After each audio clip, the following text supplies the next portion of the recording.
Sveiki! Antrajai 2026 metų kelioniai buvo pasirinktos Dolomitinės Alpės Italijoje. Nors pačiose Dolomituose nėra tekę būti, bet Italijoje yra tekę patyrinėti ir Milaną, ir Sardiniją, ir Florenciją, Veneciją, Romą, Triestą, Trevizą. Tai Trevize ir vėl teko nusileisti, jeigu prieš metus tai buvo netyčiukas, dėl oro sąlygų buvo pakeista kryptis, tai dabar sąmoningai pasirinktas skrydis, dėl to, kad iš Lietuvos tai yra pigiausias skrydis ir be to arčiausiai esantis, ta vieta yra arčiausiai Dolomitinių Alpių.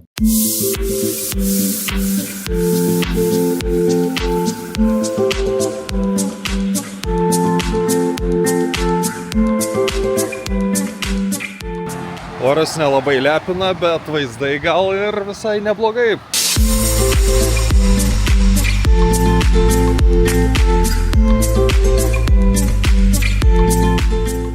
Šiaip jeigu atvirai važiuodamas net negalvojau, kad užsuksiu į 2026 metų žiemos olimpinių žaidynių sostinę, bet važiuoju, žiūriu, kad čia visai ta vieta, kur visai nemažai žmonių, aš tikiu, buvo prieš porą mėnesių.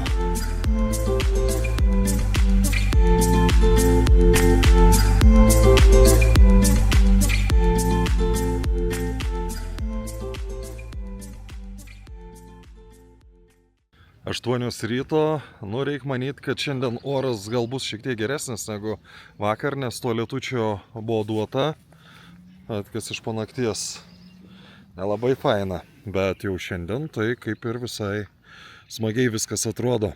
Vos už kelių kilometrų nuo viešbučio buvo Misurinos ežeras. Aš pagal nuotraukas, kurias buvau matęs internete, kažkaip įsivaizdavau, kad čia turėtų būti ta pati gražiausia vieta, kurią mes pamatysim antrą dieną. Ir iš tikrųjų buvo šioks toks nusivylimas, nes dar ežeras užšalęs, kaip ir gražu, bet sakytum, kad wow, tai tikrai nieko panašaus.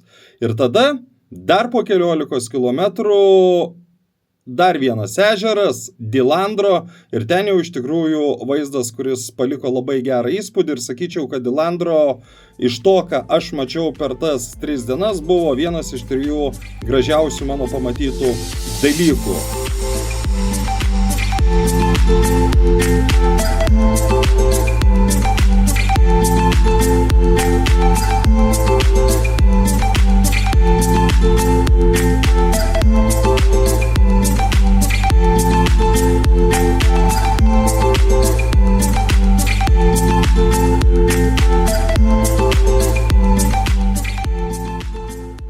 Toliau įvažiavome į Dobjako miestelį, kuriame buvo ženklas, kad iki Austrijos 11 km ir kažkaip tuo metu kilo mintis, kad jeigu jau esam visiškai šalia, tai reiktų pasinaudoti progą ir užsidėti pliusiuką, nuvažiuoti iki Lienco miesto. Negaliu sakyti, kad ten kažkokį tai jau mega įspūdį paliko, bet, kaip ir sakau, pliusas yra užsidėtas.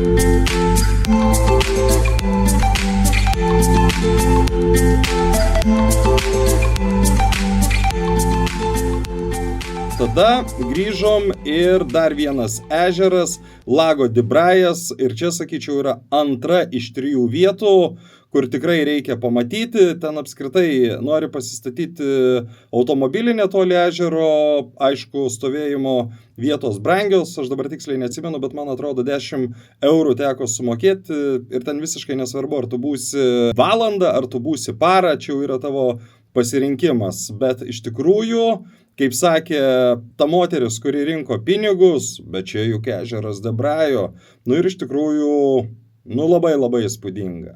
Tai tokia buvo antroji diena.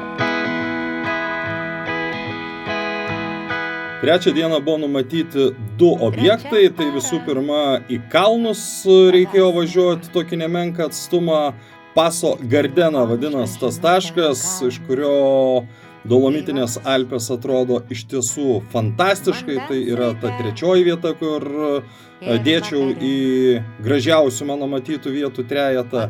Na ir paskutinė vieta prieš važiuojant į oro uostą dar buvo Dikareca ežeras. Iš tikrųjų, ne sezono metu buvo pakankamai sumažėjęs vanduo, nusekęs vanduo, tai tikrai negaliu pasakyti, kad paliko labai didelį įspūdį, nepaisant to, kad prieš tai nuotraukose viskas atrodė žymiai gražiau. Ir iš Dikarecos ežero, kur manyčiau, kad tiek laiko skirti, kiek buvo skirta, nevertėjo, buvo patraukta į oro uostą ir ta kelionė buvo baigta. Jau Sibirą pavargau.